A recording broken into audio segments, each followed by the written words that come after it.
Before we start, I will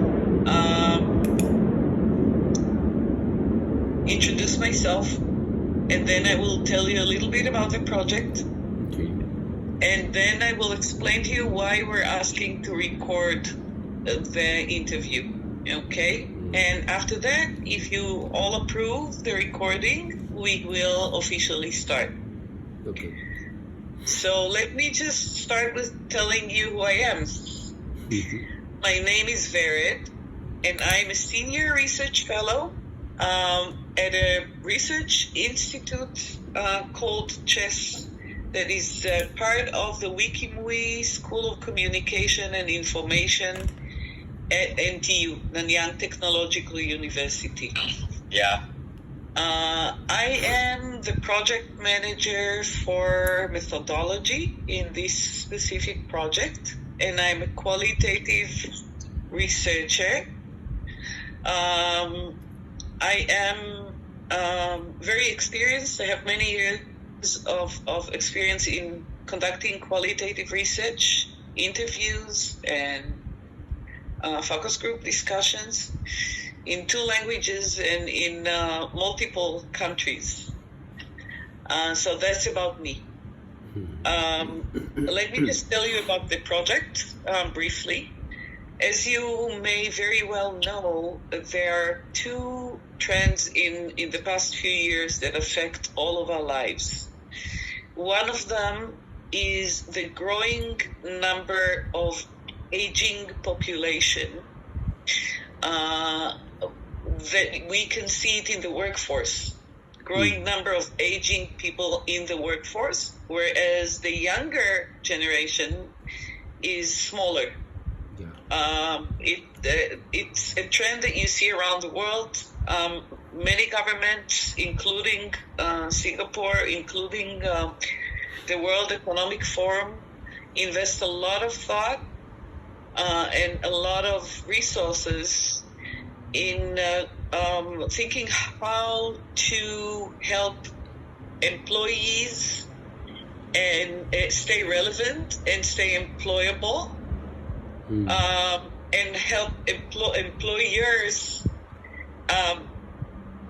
continue employing people and investing in people even they're 45 years and older.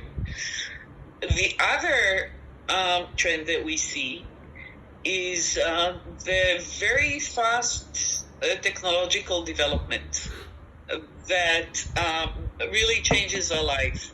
And you can see how technology is implemented in sectors that we didn't see it as much before, like retail, like food services. You see it more and more. We need it more and more. Now take it. Then it how long? Huh? It how long? What is how long? How long time? What? You can mean you get how long? I'm not sure I understand the question. You can mean you get how long to be? How long is this focus group? Yeah. An hour and a half. 90 minutes. Okay. I thought that they told you that it's 90 minutes. Okay? 90 minutes. 90 minutes. 45 minutes. No, 90. 90. An hour and a half. Oh, wala. Okay? Okay. So let me just finish this. You see how it's coming together because you have people that are age 45 and over that need to reskill and upskill themselves because of this technological development.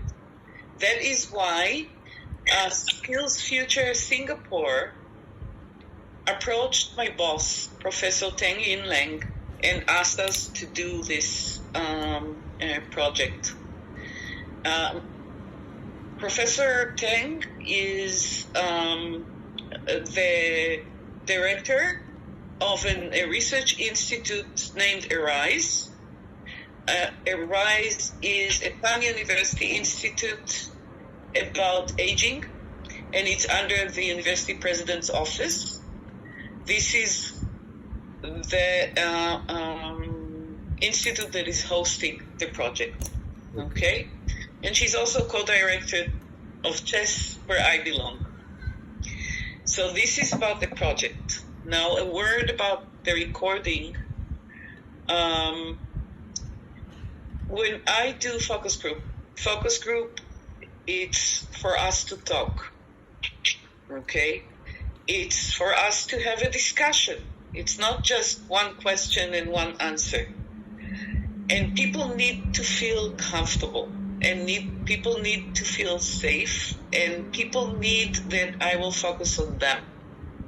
If I do not record, that means that I need to take note during this focus group, and my attention is not so much on you, it's more about how I summarize what you say. The other thing is that you are at the center. We want to hear you. Okay? You are important. I'm less important. If I take notes, it takes the stage a little bit from you. So what we do is that we ask to record. We're not sharing it with anyone. Only the very small research team will see it. And this is only for data analysis. Okay? Nobody else will have access to it. And it will not be shared. And the only thing that we share will be what we call aggregated data. So people will not know who you are and what company you work. Okay? It's all about making you safe. Okay. Okay? Are you okay with recording? Yes, I'm okay. Thank you, Mr. Patrick. Thank you, Mr. Siva also, and Miss is Wari, Mr. Song. Are you okay with the recording? Okay. Okay. So if you have any questions, you're always welcome. How many people there? How many people there? 4. 5 together with me, but the people that talk are 4. Okay. Then I can't see other people. You cannot see other people? You know. When I talk, you see me? Yeah, I see you. So if somebody else will talk, you will see them also. Okay. Are you using your phone? Yeah, I using. It's how you define that. You have different types of view. Okay? I'm starting to record now. Okay. So we will have an official start. Okay. So Recording in progress. we have now officially started the focus group. Thank you all. Okay. I think he has some difficulties. But I hope he will join us soon. So thank you for joining us. And thank you for collaborating. And I would like to start with each one of you. Tell us who you are.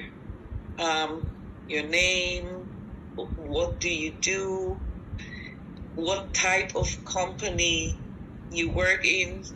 No need for names. Okay. What do you do in the company? How long? Okay. What did you do before? And what is your education? It's many questions, but don't worry about it. I'm always just tell us who you are. Who want to start first? Please go ahead, Mr. Patrick. Okay. Good evening, everyone. My name is Patrick Ong.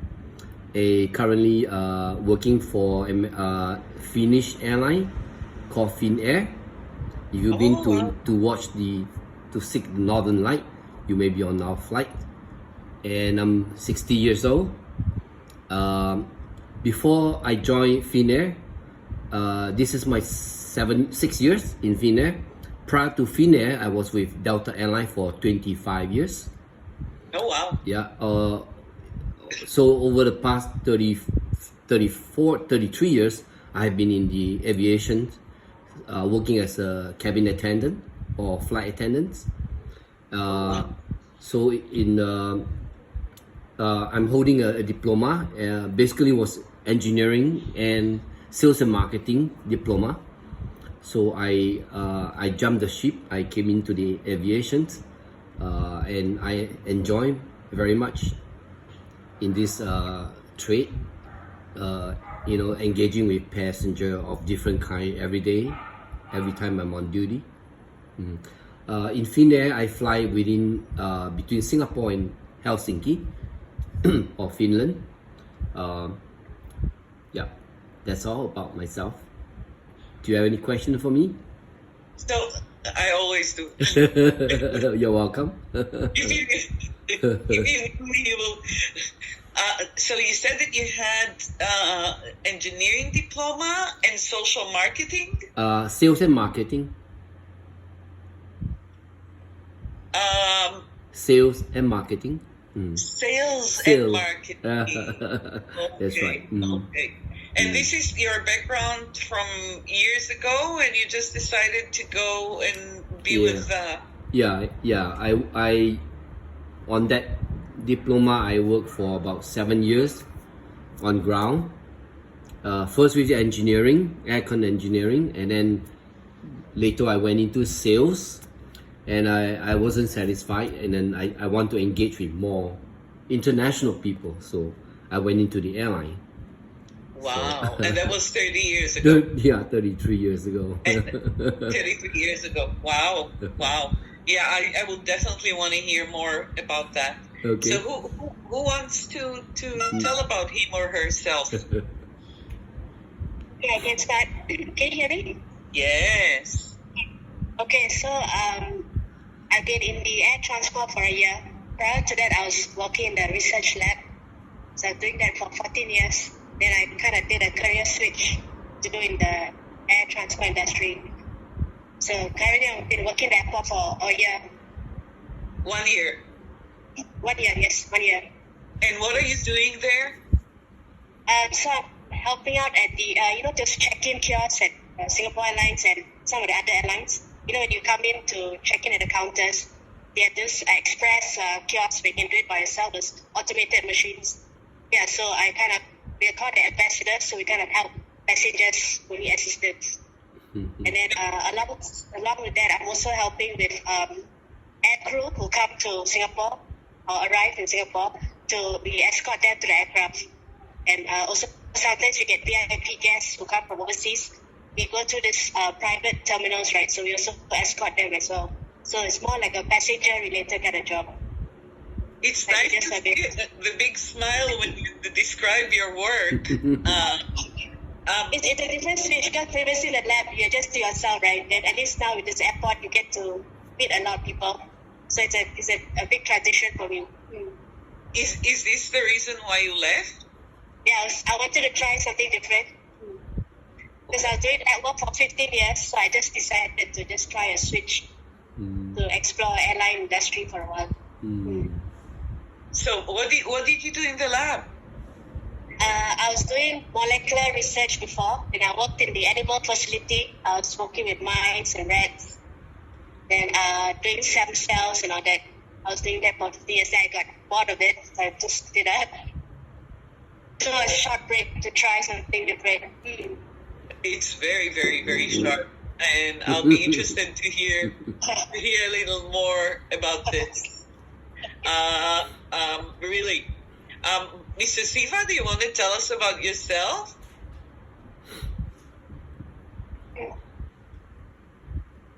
Okay. Okay, Mr. Siva, we cannot hear you. Cannot hear you. You talk, you're not on mute, but we cannot hear you.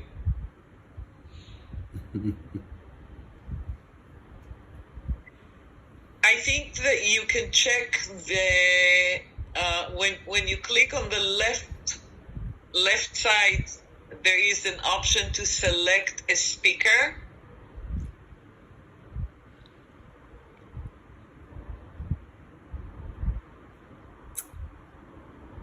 And a microphone, you can play with that.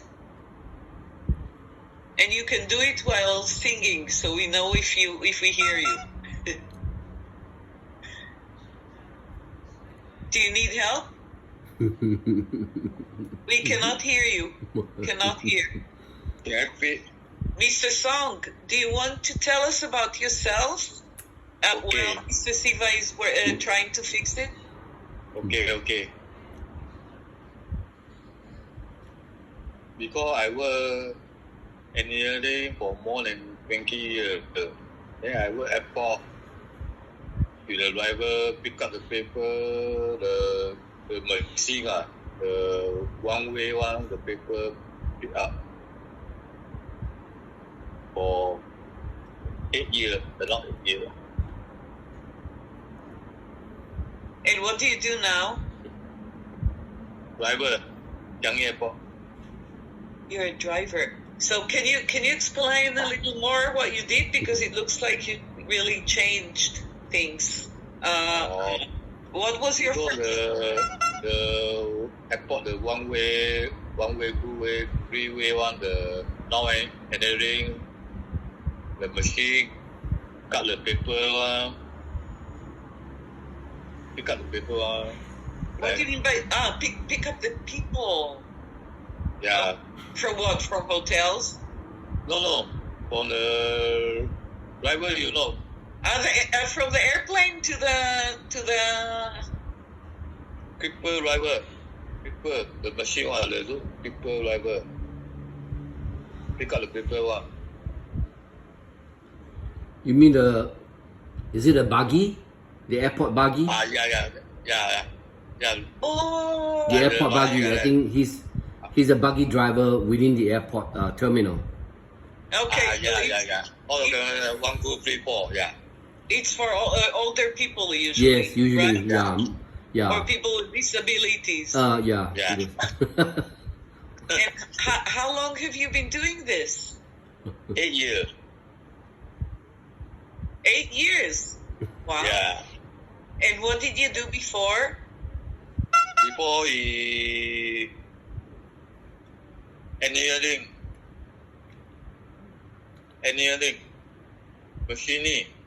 Machining? yeah, Manufacturing? You were? yeah. Do the back part one, the nut, the screw. Oh. So you worked on the ground at you like HP. Yeah. Wow, that's a big change. And, Yeah. and why did you do the change? Because the airport is very easy for me. You wanted I want- something easier? Yeah, I want to get my life. So you wanted something easier? Yeah, get my life. Okay. Mr. Siva, do you want to see if it works? Yeah, can you hear me now? Yes, we can. Okay. Sorry Nice for to the, hear your voice. yeah, sorry for the miscom. The mic apparently has got some issues. It happens Yes, it happens. to all of us. Can you Okay, so I am Siva. I am. Do you hear me? Yes, we all hear you. we hear you very well. Okay, so I'm Siva. I'm working in the repair and wall industry with Rolls-Royce. So you don't have any connection to air transport? No, this is a repair and overhaul company with Rolls-Royce, the aircraft engine. Oh, aircraft engine. Yes. Oh my Yes, this is a God. repair and overhaul company that services especially Rolls-Royce engines. I've been in this company for 15 years, and previously I was with the Air Force. for 10 years. Air Force. Yes, Republic of Singapore Air Force. And what did you study engineering or? Yeah, I had a diploma in engineering, and then I was in the Air Force for 10 years. I left, came over to this industry, the aviation industry. Right now I'm in this company for 15 years. So you have diploma in mechanical engineering, electrical. Yeah.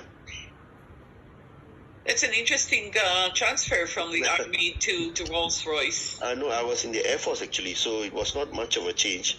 Still in the aviation, but it's just a different job scope altogether. Okay, so in terms of the skills, let me just explain to you the reason that I'm asking about your background is, you know, that sometimes we make changes and there are some skills that we're using that we can transfer to the new career. And since this focus is, the project is focusing on skills, I need the background.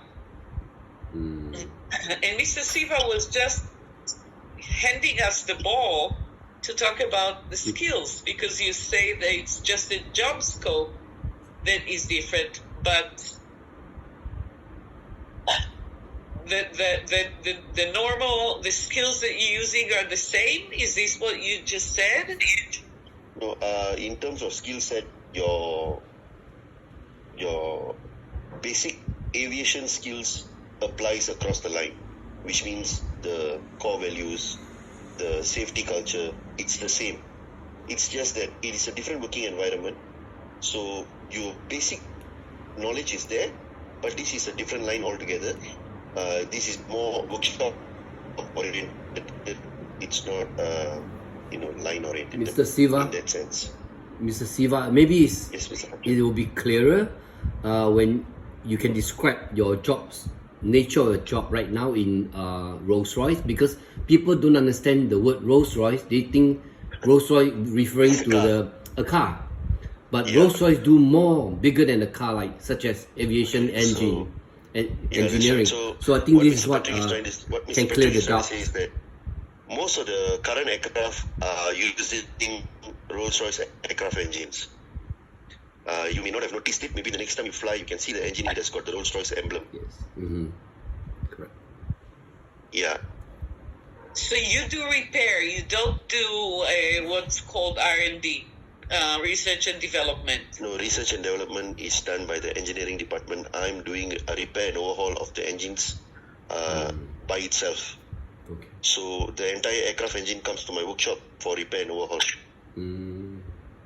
And to work there in the repair workshop, you need to have an engineering diploma?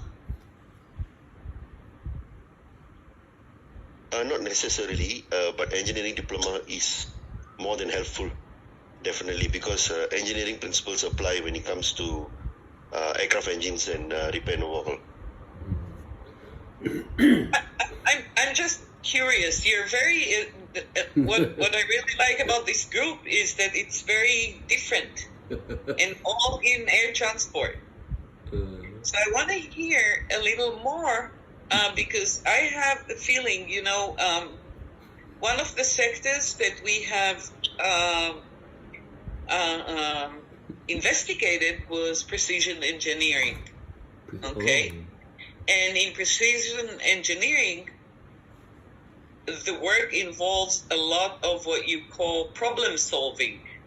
Oh, that's right. Yeah. That's how you develop things. That's how you fix things in technology. And it seems to me quite similar to what you're describing here. Am I right, Mr. Siva? That's quite close. I would say that's quite close, but in this sense is that your repair and overhaul has already got a set of procedures to follow. So when a problem arises, then you'll need to go around it and see whether a repair work needs to be done or that particular part needs to be replaced. And then if it requires repair, what kind of technological machines we can use to expedite the repair. So this is how we go about it, because now the customers who give us the engines, they want it back in the shortest time possible. Ooh. So so you need to, that's how you attract customers, that you're able to tell them that you're able to repair and overhaul the engine to them in the shortest possible time as compared to other workshops. That's how we go about doing it. So Hey. yeah, I think in some ways, at least 3 of you are dealing with problem solving a lot in your work. Am I right? Chicken soup. yes, that's right. Is it Larry? Am I right? You're on mute. Yes, yes. Can you describe? And because I know that Mr. Patrick definitely is dealing with needs to utilize problem solving a lot. Okay, like sometimes when we use the kiosk, we kind of assist the passengers to troubleshoot if, let's say, they're not sure how to do, what steps to do and all that. Sometimes it could be a passport issue, sometimes it could be a visa issue, and they're not sure what to do, right? Then that's when we guide them. Like, we will check, do you have a visa or do you have a return ticket? There's like some passports, as you know, they need visas for certain countries, some they don't. So some passengers, strangely, they're not aware. Then we send them to the counter. Yeah, I mean, that's the exceptional case. Then the other situation, troubleshooting is when sometimes we have to escort the air crew to the immigration, and then we help them with the S3 declaration form. When you enter Singapore, you have to do the declaration form. I do. So I can, Went through this many yes, times. So you are also helping with the immigration form. sometimes the pilots, we help them with like some of the questionnaires, and then we kind of also guide them to the queue to go to. So at the same time, we also liaising with the security people there, as well as the ICA department. So there's a lot of people interaction, and then sometimes you need to seek help from others also. Because sometimes you can't solve the problem yourself. You need to it's a teamwork over there. Yeah. Even at the gate also, sometimes you have to communicate with the staff over there if you need help with the passengers. Because sometimes you can't solve the situation on your own. You have to get their advice because they are more experienced in certain aspects. So that in my job I'm doing, that's the problem solving part. So it's not more technical. It's more like the people oriented kind of aspects. Yes, it's problem solving, but it's a different type of or different way of problem solving. And Mr. Patrick. Yes. Hi. Cabin crew. Cabin Problem crew. solved. We are holding multiple hat at the same time. When on board in the mid-air, we basically serve the customer, presenting their drinks, choices of drinks, different options of main course. Should anyone fall sick, then we change our hat and become nurses. So we have to be trained how to attend to medical emergency, the first aid treatment. Then in case there is a need for aircraft evacuations, then we act. Aircraft, be careful. We have to expedite the evacuation of the passenger, making sure that they're safe. And Backing here also must be careful. thank you. So that's basically our job. Every year we will be trained in CPR, how to perform CPR, and we also to refresh. every other year we will train how to fight the fire, particularly for the cabin inside the aircraft. Yeah. And you do it hands-on? Yes, very hands-on. There's a simulator that will have actual fire. Then we have to bring up the halon or water extinguisher, either one, depending on what kind of fire. If it's electrical fire, we can use the water extinguisher. We have to change it to halon extinguisher to fight the fire. Yeah. What are the most important skills that you need in your job? In my job, I think basically your interactions with various kind of people, sometimes at the same time, and you must be able to cope with that kind of change in different person or different background. It could be very elderly person. It could be someone who is unable to express himself in English. So we have trained quite extensively how to deal with that. And How do you deal with that? how we deal with that? If somebody is not speaking English, Or your question again? if somebody is not speaking English, Oh, yes. how do you? Sometimes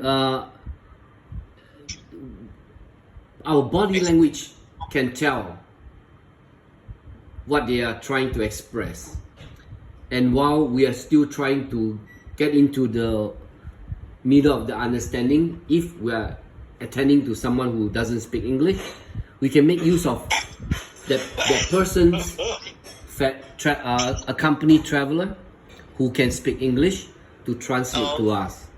For example, we have Vietnamese who can't speak English. None of us know, so we will speak to the passenger. Do you have a friend, your friend, maybe your daughter, your friend? Then usually that will solve the issues. Then we'll bring in the other person who is able to speak, understand Vietnamese as well as speaking English. So that kind of resourcefulness we must have as a cabin attendant. So communication, you say, is the most important Very one. important, yeah. Your sense of flexibility, your sense of resourcefulness must be there. Oh, okay. Flexibility. We'll get back to that. And also you do multitasking, right? Yeah, you're right. Multitasking. That's one thing that I learned very much in my 33 years of career. Multitasking is something that is, second nature. If you are lack of the skill of multitasking, it will be very tough on you. Yeah. And Song, Mr. Song, what is the most important thing that you need to know for your work, except for driving? Driving is a skill. I know driving is still very dangerous. You must be careful because currently the kind of aircraft coming out, you must run away.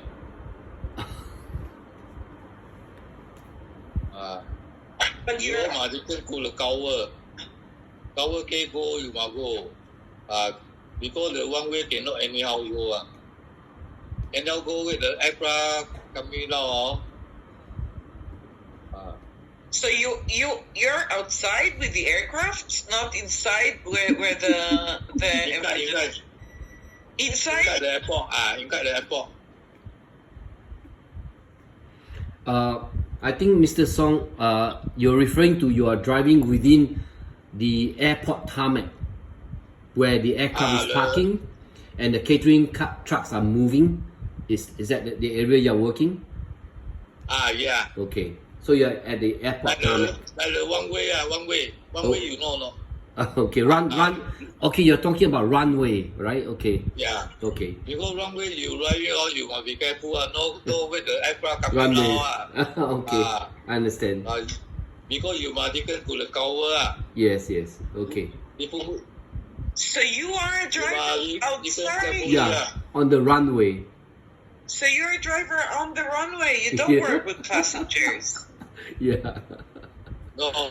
Oh. No passengers, No right? Mr. Song? passenger. It seems like no No passenger. passenger. Oh. Yeah, Oh, because it's very different. yeah, at first we heard wrongly about one way. I thought one way, but actually it's runway. Yes, Runway. yes. So you need to know security. Hola. So you need to know security. Yeah. Security. Yeah, they need to have. Because you runway you very carefully. I see. Yes. Yeah, you have to be But careful. what is the difference between driving a car and driving the buggy in the runway? Yeah. Yeah. What's the Very difference? Mm. Because the runway got the aeroplane coming out in and out. I'll explain, okay? different. There was another project that I was working on that deals with safety and health. Yeah, KP. And one of the things that, one of the industries that we visited is construction. And in construction, they have signs that they're using. That's right. Mm. So if they need to do lifting, for example, they need to be with a team, okay? And they need to signal each other, right? Yeah. And I was wondering if this is something that you learn as a driver on the runway. Well, Mr. Song, yeah. do you use any signs? No. No signs. It's just regular driving. Yeah, you're driving. No time. Regular driving. Yeah. Okay. You go runway, you must very carefully. Okay. Okay, Miss Iswari, what are the most important skills for you in your job? Patience. And also multitasking, Alright. time management. Time management. Because what I do is because I'm supposed to that's like the officer would give me an assignment to do. Like they say, you need to go to Terminal 3 dock to meet this crew from this airline. They're supposed to pass the documents to them. The documents that we give is like declaration documents. So then when they come in, of course you do your personal skills, you greet them, you check their details. So you know this because sometimes there may be a change of crew. Sometimes last minute there might be a different pilot or a different first officer or engineer. So you need to make sure that the details is correct. Because once they go immigration, if there's details are not correct, they can get stuck. And then it becomes your fault because you didn't check your documents in the first place. So that's why, and then another thing, time management comes in is that because you know that the crew, when is their departure time? So they're supposed to reach their craft at a certain time, right? So you have to be very punctual when you fetch them, clear immigration, then go to the gate, then make sure you call the transport to pick them up. So you have to be very quick when you do that. Then make sure that they arrive the craft on time. And then you also have to tell the, so at the aircraft, there's these guys, I forgot what they're called, but you need to inform them that, let's say they've checked in baggage, then to let them know that, okay, there's like 3 bags coming in, so please check. And then they'll ask you so they'll ask you what time, how many bags, what is the baggage tag. So you have to be very detailed in work. So that's why you give us this document where we're supposed to write down. It's like an SOP form, like what time we pick them up, what time we arrive immigration, what time we reach the aircraft, and all that. So, and then any problems that we encountered.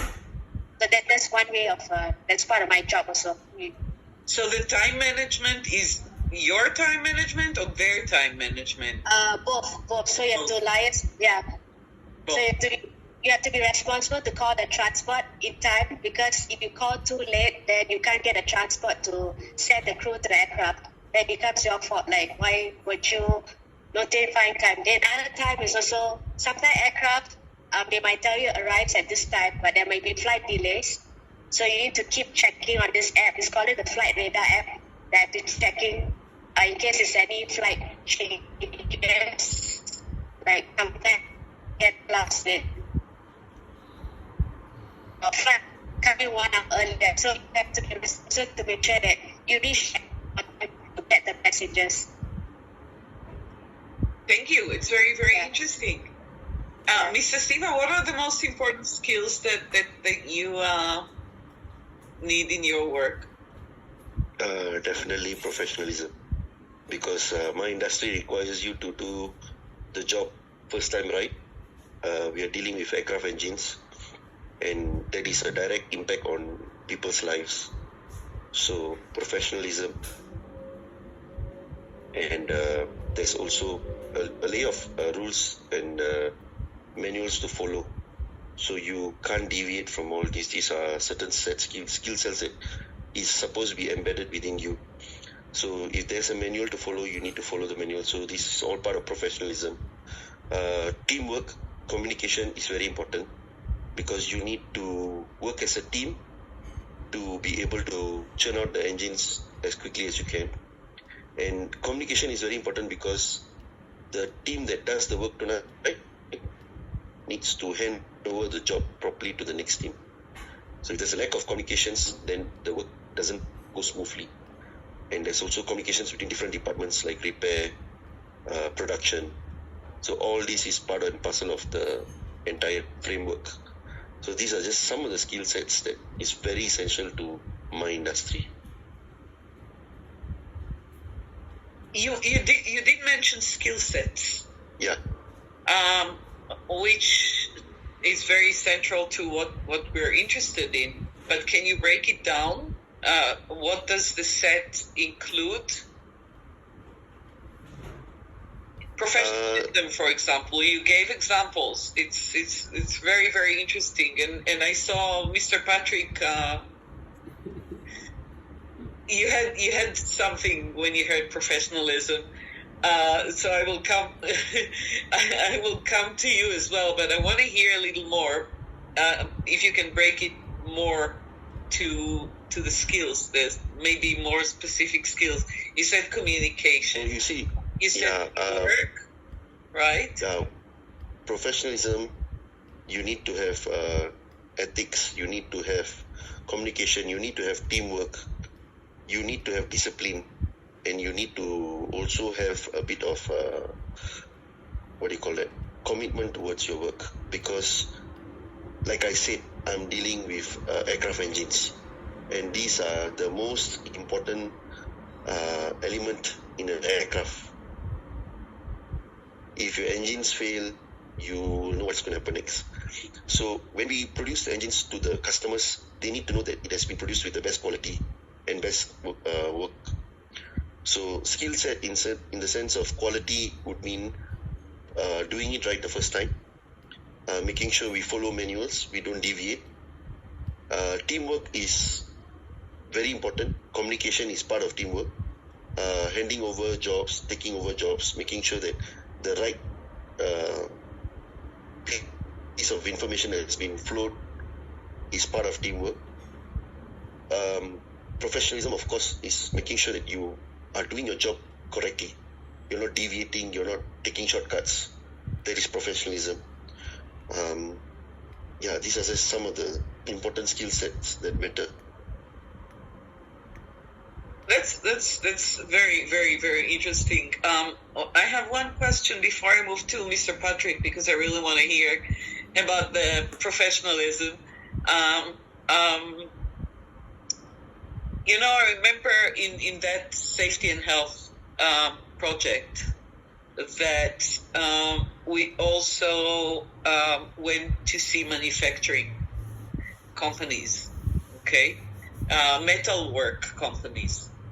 And I remember visiting one company, and they show us, it was really interesting to see and they said that they do rotations because if you get too much used to the line that you're doing, you may make mistakes. You're not alert enough. So every few weeks, you move to a different station. This way, you stay alert, you stay aware to all the details. And is this something that you also do there, that you need to use different technical skills, or every day you do the same, Mr. Siva? No, I think that is more applicable to production. Production will find that more efficient to shift stations. But in my line of work, you are already trained in a specific part of the engine per se. So every different team is trained to make everything come together. So yeah, it's a daily job in and out. But the challenges come when you experience a problem in your daily work. There's something different that arises every day.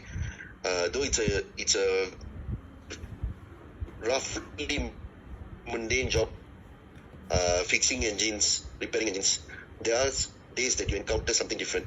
So that's when the problem solving skills come in. You need to work with the engineering department, how best to resolve this as quickly as possible, and make the engines go out. That's really, really interesting. And what's professionalism for you, Mr. Patrick? Oh, my turn now. Well, professionalism applies in terms of the way we handle customer distress or demand.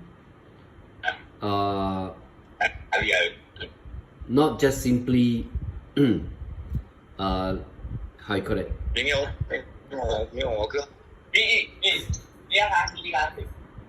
Song. Okay.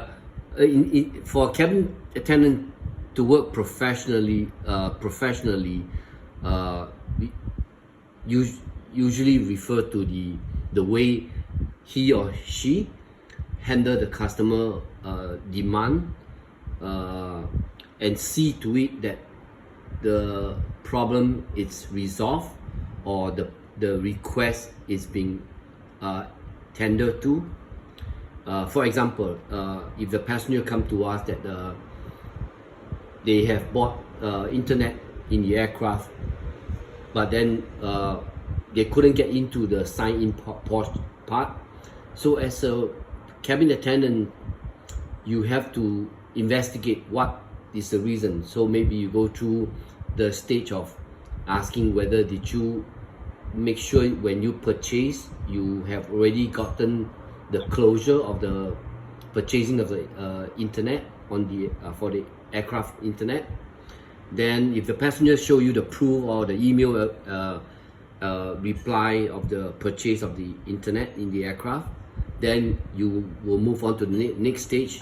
Maybe the way customer signing in the internet was incorrect, so you must have that the professional back knowledge of how to access to the proper way of internet access, and then rectify the problem that the passenger did, then show them how to do it, and then perhaps the seat number and then the password, the last name of the passenger, then making sure that internet is connected. But sometimes by doing all this, still did not manage to get into the internet, then you have to investigate. Oh, maybe let's check with the pilot, and let's check with the internet system in the aircraft whether the modem is working. If the modem is working, then maybe the aircraft could be passing through certain area where there's a blackout, where the satellite is not interacting with our internet. Therefore, it resulted in customer internet inaccessible. So these are a professionalism that we are referring to as a cabin attendants. Instead of just tell the customer, oh, I have no idea, I can't fix your problem. That is unprofessional. You touched a very, very important part, because the next question is your jobs. When you look at your jobs, do they require that you constantly acquire new skills? That is true. I'm asking all of you. Yeah. In what way? What new skills? And how does it acquire? Oh, new skill like to be current, to be updating your knowledge with the. So for example, the recent year, ever since the COVID started, we are more driven to how you call it, internet, such as the advertisement or the purchasing method has changed. Instead of visiting the shop, we become more relying on internet, online purchasing. Then in my job in the aircraft, that is even in the aircraft, we have the system has become more relevant. For example, customer can place an order for, let's say, Coca-Cola. We don't have to go, no longer have to wait for the call line. We have a handphone, company handphone, will prompt us, oh, seat number 37 Delta, 37D is requesting for Coca-Cola. So from the cabin, when a passenger requests for something like a beer, Coca-Cola, it will ring in our handphone. Then it will show us the seat number, and then we'll prepare everything, we'll deliver there. So these are very current, very relevant changes that we have to learn how to apply, how to use the handphone. When we're done with the delivery of the drinks, we have to learn how to disable and queue the delete the orders. Yeah. So you apply more and more digitalizations in your job. In my job. Yeah, it's it's very relevant. If you try to resist that part of the knowledge, and then you will be finding yourself very hard to get by, and you have to force yourself to get on the learning journey. So the force yourself to learn on is interesting, because one of the skills that Future talk about is they call it learning agility. Yeah, that's true. Yeah, and this is the ability to keep learning new things. That's right. Self-teaching, self-training, but also going to other training at work or lifelong learning. Yeah. So this is what you're describing, right? Yes, right, correct. Yes. It is. I'm going to ask Mr. Siva, because Miss is worried. For you, it's a little different story because you have only 1 year. Oh. But I do want to talk to you about the use of digital technology. But I want to hear from Mr. Siva that is working for, you said 15 years, right, Mr. Siva? Yeah, that's right, 15 years. And it's a company that by definition is dealing with technology. And they keep advancing. Yes, definitely. And they keep advancing, right? They have to. The challenges are always to be better than the other engine producer. So you also need to be up to date all the time? Yeah, the challenge is actually to keep up with digitalization and technology, because it's ever changing. Change is constant, so technology keeps improving by the year, and digitalization is now the in thing. When I started 15 years ago, we had hard copies of engine manuals. Now engine manuals are in laptops and tablets. So you literally have to carry them around, and they are right there next to you, so you have no reason not to follow them. You see? Yeah, and they're all there for you to follow, for you to refer to. So these are improvements that have come over the years. They have transferred the hard copies into tablets and laptops for you to refer to. and the way the manuals are structured is easy to refer to the job you're doing at hand, and it has evolved in such a way that in order to send an information, you can do it, immediately. You don't have to go back to your email to send a document out. So it's all attached into your tablet. So that's how we are moving forward. That's how you keep up with times and the technology. So you need to learn new skills all the time? In my company, it is called an upgrade. The skills keep upgrading. As the new technology comes in, they will send you for upgrading of whatever you learned. New skills are those that involve digitalization. So you will be taught that, and then there's always an upgrade to your, so it's a skill upgrading. So it's upskilling, not reskilling. Being taught. Upskilling. So it's upskilling, yes, upskilling, yes. And not reskilling. No, it is more upskilling because your basic knowledge already teaches you all the basic skills you need. So in order to stay relevant and current in your job, you need to upskill to stay up to date with the latest technology. And do you see any difficulties? And we're focusing on ages 45 and over, and people that are in these age groups, right? In your group. I would say quite honestly that once we reach 40 and above, it's quite hard to keep up with the younger ones. They are much more tech savvy and they quickly learn technology much faster than we do. But it is not impossible. You just need more time and you need to learn.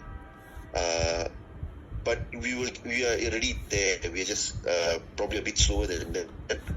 But you need to keep up with the times. So I think it's a challenge for some of us because we are not so used to digitalization maybe 15, 20 years ago. But now it is the in thing. If you don't keep up with it, you are left behind. And that's going to be a major challenge in, I think, everybody's job, actually. I want to hear more about it, but I want to hear a little bit from Miss Iswari about the use of digital skills in your work. This is something you came with from the lab, or you needed to learn new things because you did research? I had to learn new things. It was a total change. But you had the basis? Not really, because I think after COVID, most of the airport was more digitalized, as in there was more of the check-in kiosks and all that, and I noticed that different airlines have different menu in the kiosk, so you have to be very familiar with how you do it. And then when you're showing the passenger, you need to look confident that you know what you're doing, because sometimes they look to you for help. So you can't say, I'm not sure or something, so you have to be quick, because some passengers, they are also late for night and they expect you to help them fast. So that's where you need to be very updated with how the kiosks work. Yeah. And also not only just the kiosks, even the bag drops, they're also automated now. Because the airport wants to reduce the queues at the counters because it can be overwhelming. So that's why we have this automated bag drops as well. Yeah. So and also even at the immigration now, you notice that the passports are also automated. You don't queue up at counters anymore. You need to scan your passport and boarding pass. So compared to before, where we all queued up, but since the COVID, everything's been all computerized. Yeah. So that part was. So even in the 1 year that you worked there, you had to learn new things. So new skills that they have changed. Yes. Yes, because I didn't travel before COVID, so after COVID was, so when I came back, and then recently the airport, Terminal 2 has opened up also. So we had to know how to use the lounge. Sometimes they have those early check-in lounges for certain airlines, so you need to use the tablet. And now the queue numbers are also automated. So it was a new tab, but I think most things we've managed to figure out how to learn, so they're not so complicated. It didn't take that long to pick up. Was it hard for you to pick up? Maybe for the first week was difficult. Then I asked for help, and then those who are working there longer, they showed me how to do it. Then after that, it was easy. So you were expected to teach yourself, to learn by yourself by just playing with it? We were like supposed to watch how our colleagues do it, because at the airport everyone's too busy to actually sit down next to you and teach you how to do it. So you have to stand there, observe, watch time when they talk to passengers, how they use the kiosk and all that. So you have to be quite quick. So sometimes I take photos so that I remember. Yeah, like what's the step and all that. I'll write it down. So I want to ask all of you here. There's something that I started thinking recently, and I thought it would be very relevant. And I'm going back to something Mr. Siva said, that it's hard to keep with the younger generation, that they're much faster. So you say it's only the speed that is different, and it takes you longer to catch up when you grow older, or are there other things? No, I wasn't referring to the speed. I'm just saying that they have more time to keep up with the technological advances. So, they are always updating themselves as compared to us. That reason that I'm stating that is because I believe we have more commitments and we don't have that much time as they do to focus on all these technological advances. We are more work committed. We are more revolving around the work. So in that sense, the young generation are always one step ahead. They always know what's the latest update. They always know what is new, what is trending. That's more the word they use. So you need to keep up, So when you have the chance to follow up and catch up, you should. I'm not saying we can't do that. We are equally quick at catching up. That's why we are relevant in our jobs. But I'm just saying that the younger generation have more time, and we have more commitments. That's what I'm trying to refer to. I'll tell you what I was thinking about this. Tell me all if you agree in this sense. There is somebody that I really like going back and reading, and he was talking about the difference between those that were born into the digital era and those that didn't. And he was talking about natives, those that are born to this, and those that are immigrants because they did not have that technology. You said it, 15 years ago you used printed material. And then I started thinking maybe it is like a foreign language, okay? That you learn a new language with a digital. That's why I was asking when you say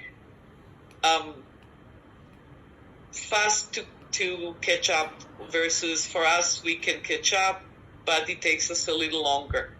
What do you think about this statement, seeing it this way?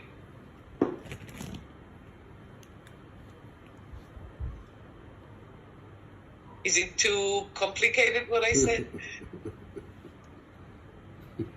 No, I don't think it's complicated. I just think that we still, you're right, foreign language is a bit more difficult to learn as compared to those who have already learned it. But eventually you will have to learn it if it's relevant to what you're doing. So again, my reference to time is not about how slow we are in catching up. It's just how much time we have in allocating the time to catch up with the trends. So if you are like the younger generation, you have more time to keep up with the digital trends. It's easier. We are more work oriented. We need to focus on commitments and families and all that. So we have lesser time to catch up. But eventually you will have to catch up because, like I said, change is constant. So if you don't keep up, you are behind. Yeah. You think that in your area change is more fast-paced than in other areas? What you do? In my area, change is very important because, like I said, the competitiveness of the industry is such. If you do not keep up, you will lose the business. And here we are dealing with aircraft engines, and this is a multi-million-dollar engine industry. So you can't lose your customers to other companies.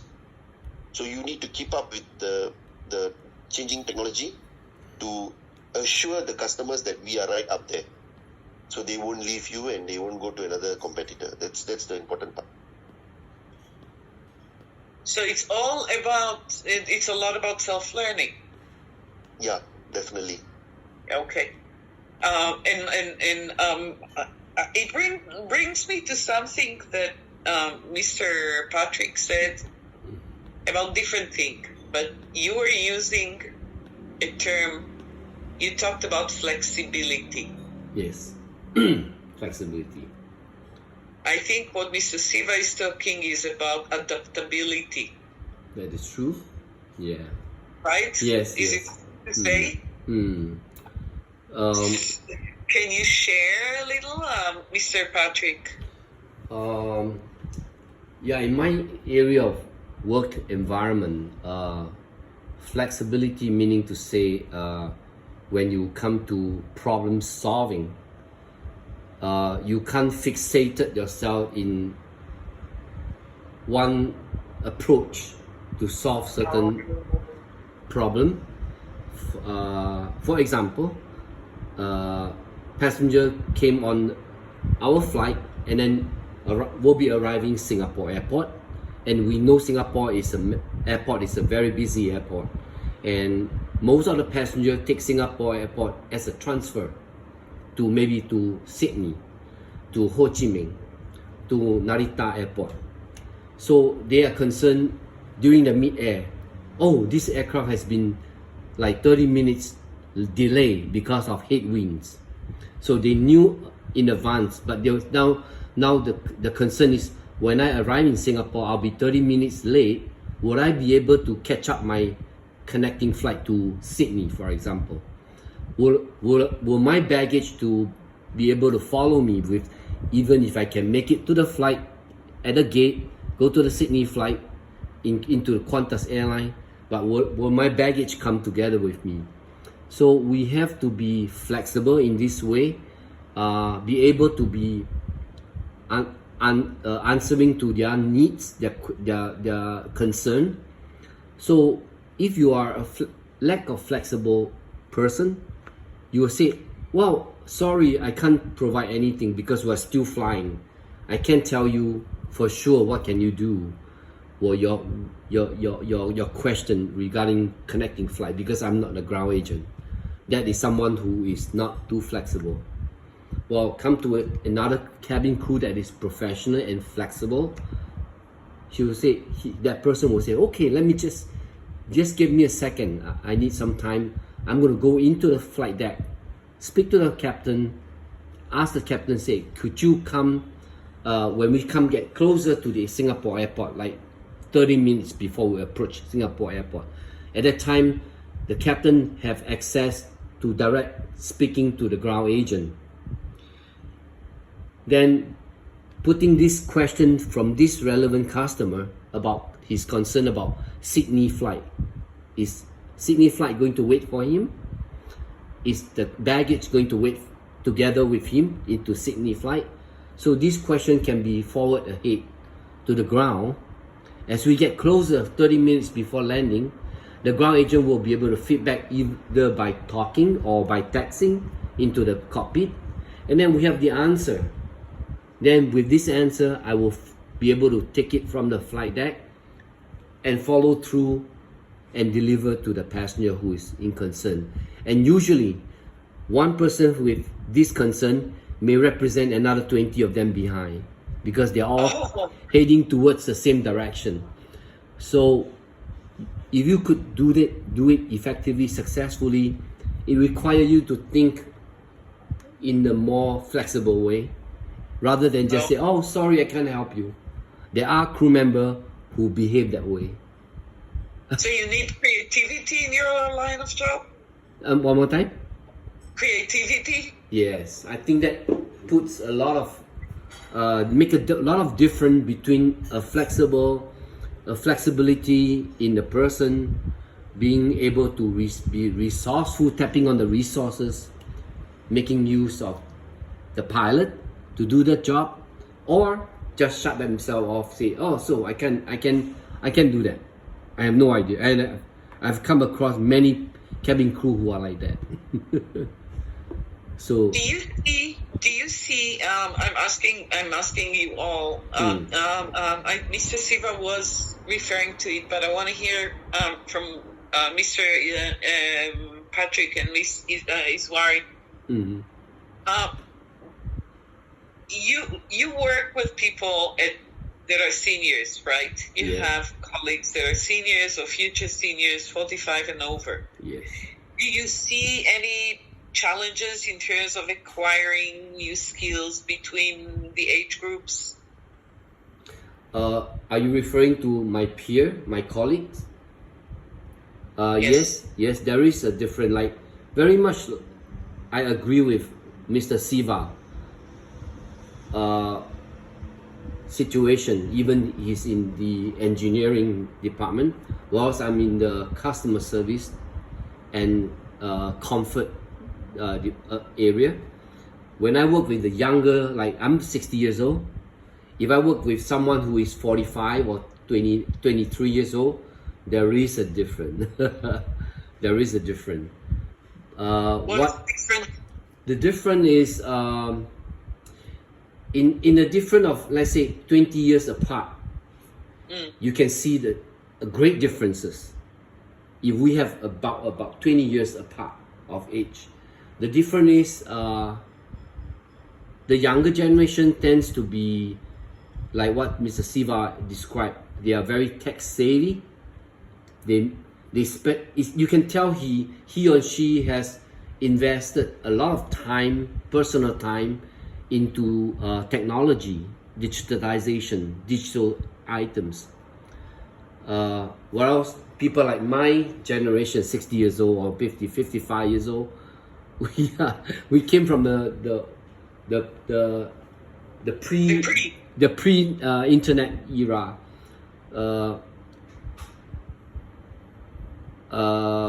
We need to make a lot of effort to closing the gap, the learning curve, in order to be able to match with them, the 40 plus and the 20 plus.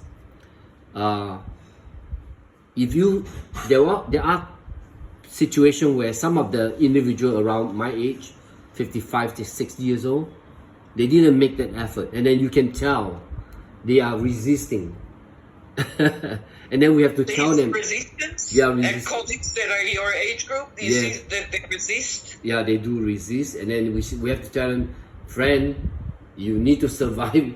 You need to catch up. You can't stay on in your comfort zone. So yeah, people like me, I am very excited. I'm very interested in knowing what is the technology that is evolving. I'm always wanted to be relevant myself. Yeah. So what do you say? Is it mindset?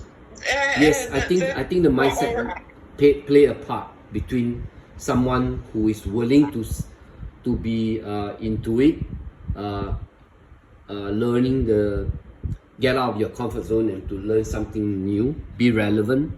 Yes, I think the mindset of an individual make them separate them apart. Yeah.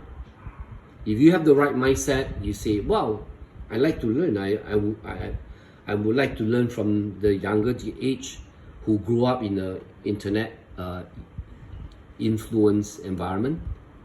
Then your learning abilities there. Well, versus someone who is kind of resist, you will see a big difference. Even with a simple like when customer order drinks, we have to charge them some, let's say gin tonic. Some of the more elderly cabin crew, they have difficulties in using that digital gadget. Oh. And then they are like very slow. Then, but for me, I have spent a lot of hours behind learning. So I'm like, okay, come, let me take over. Tap, tap, tap. I navigate very smoothly. Go to the item, go to the alcohol part, go to the pricing. Then when it comes to customer payment, they have many choices of payment. They pay cash, how to convert part cash and part mileage point. So you talk also about the expectations of, Yeah. of the customers, yes. and they expect speed from you. Yeah, that is true. Okay. Mm. Okay. Okay. And what was the effect? You mentioned it a little bit. I think both Mr. Iswari and yourself, Mr. Patrick, Uh-huh. mentioned COVID as an accelerator to the use of what? Mr. Song, what did you say? What kind of company? I don't understand. Mr. Song is saying, what time is finishing? Oh, okay. Yeah. 8:30. But if you want, you can go now. Do you want to go now? Then got any voucher get? You can go now if you want. Okay. No, got any voucher? Oh, voucher. He's referring to the voucher. That's with the company. It's not through me. You work with a company. Oh, the company It's not with me. Okay. Okay? Bye. Bye. Thank you. Mr. Song. Bye, Mr. Song. Thank you. I'm sorry. I'm sorry about that. Back to Siva and me. Just a second. Okay. COVID. How did COVID affect the reskilling and upskilling? COVID. You did mention that. Yes, I did mention that. Yeah. Yes. Definitely, it has speed up. Supposedly, there was already in anticipation of the digitalizations that will be implementing in order to help the graying nations, lack of manpower, labor costs. I think COVID simply just speeded up. Supposedly will take another 5-6 years, but I think now within 2 years, 1.5 to 2 years, we just close the gap. I think it's a good thing that we didn't have to wait so long. I take it as a very positive way of changing life changing. Did you notice? I'm talking to the three of you. Okay. A difference between future seniors and current seniors. Future seniors is age 45 to 54, Okay. and current seniors are 55 and over. And I see Mr. Patrick laughing. Yeah. Do you feel any difference in terms of approach to technology, or difficulties? Yes. Yeah. I mean, personally, in my work area, we have someone who is around my age. They are not so receptive over technology, over digitizations. When we sit in the same classroom receiving annual training, and then you can tell, oh my God, that person, it's not catching up fast, and then we have to go and say, hey, come on, how can I help you? You know, how can we influence you towards the same direction? Because eventually we're going to work together, right? So we have to help. So, hearing this from basically the three of you in different variations, what would you recommend to the government to do better to help, first of all, people stay employable, and second of all, close these gaps that you're talking about? And I'll be happy to hear from the three of you, if possible. Helping.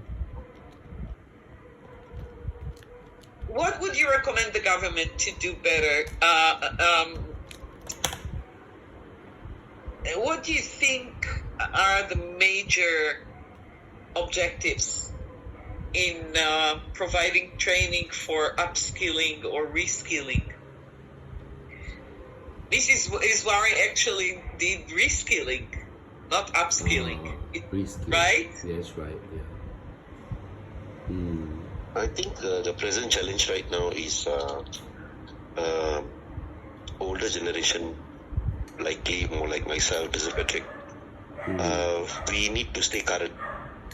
So the government is doing a lot in terms of skills future and all that, but it would be better if they are able to extend a wide range of courses that may not be applicable to our job as well, so we can try different fields if we need to change career along the way. I'm not sure, but my recommendation, if you were to ask me, is current subsidies are good, but if there are more, and I know more current, like in terms of payouts and handouts to the older generation for upgrading and upskilling, they might take a more interest to it. Because right now, there's two ways to look at it. One is self-learning. The other one is you're being forced to upgrade. If you're not going to upgrade, you will be left behind. So that's two ways of looking at it. So whichever way is the individual plans to go, I think government support is very, very important, because you need to keep up. If not, you will lose out. Not only in terms of career, you will also lose out in terms of keeping up with the times. And if I may be so bold to say, even Zoom only came about after COVID. We never had Zoom before this. Yeah. So these are all improvements and digitalization.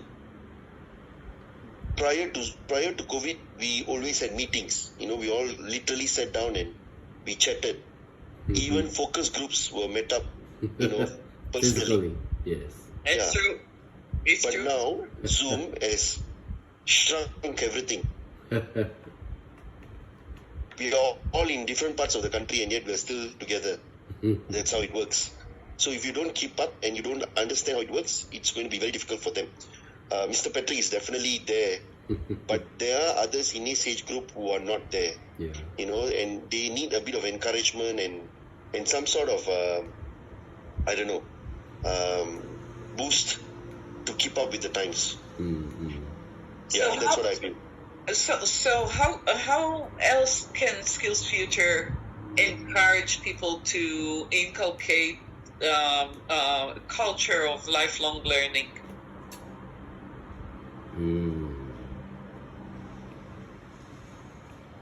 Mrs. Wari, I see that you're. I see the wheels going there. That's what I noticed during that COVID, and now we use a lot of Zoom, WhatsApp for recruitment and all that, right? Compared to the old school where we come to the office for interview, now it's all by Zoom. So I noticed a lot of seniors, they're not so tech savvy with the Zoom function, so they're not able to participate well in the interview. But if you do it in the office, they can execute the interview very well. But when it comes to Zoom, they got the comfort zone and all that, and they might press the wrong key and all that. They are not so confident doing it.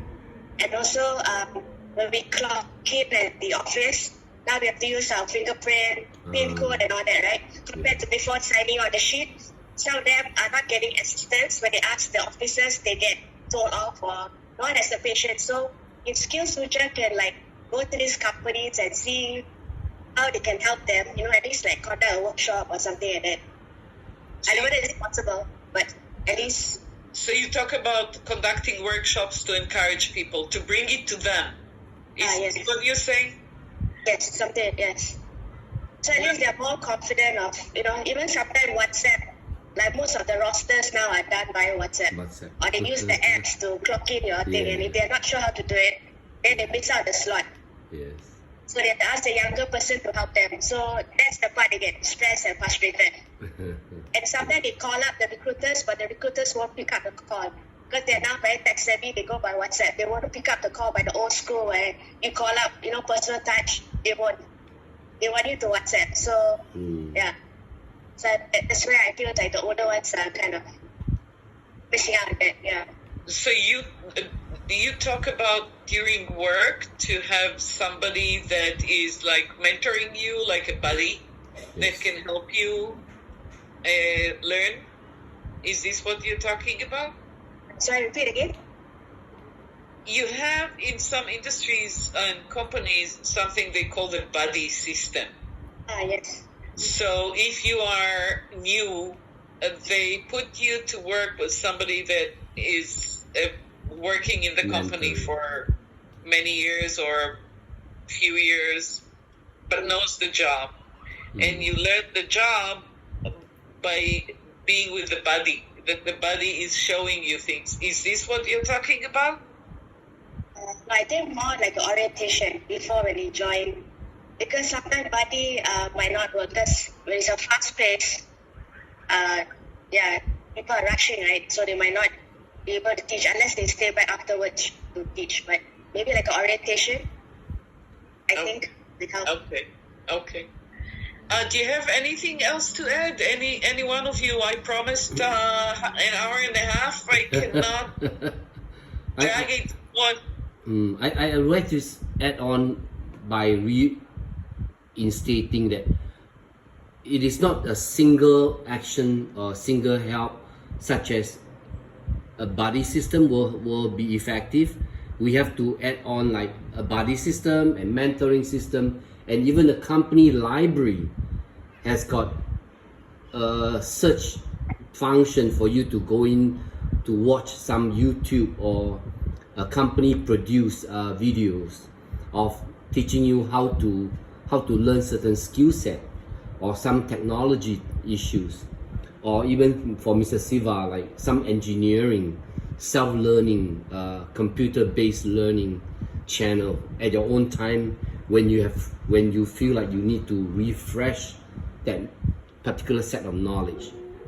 I think it should be many channel, like Finnair does that a lot. They do have people stand by at the technology department 24/7, and there's a toll-free international call even though in midnight if you encounter some technical issue of signing in certain things, because you need to sign into some portal in order to retrieve some e-learning library, such as, for example, like midnight I realized, I'm still lack of the knowledge about aircraft, Airbus 330, certain emergency knowledge I need to get into the system.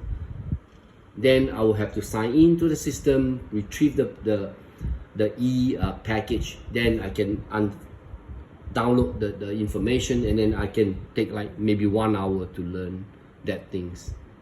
So you talk not just about access to knowledge or to information, like Mrs. Wari said, and I think Mr. Siva said also. You are talking about accessibility to support. That's right, to support.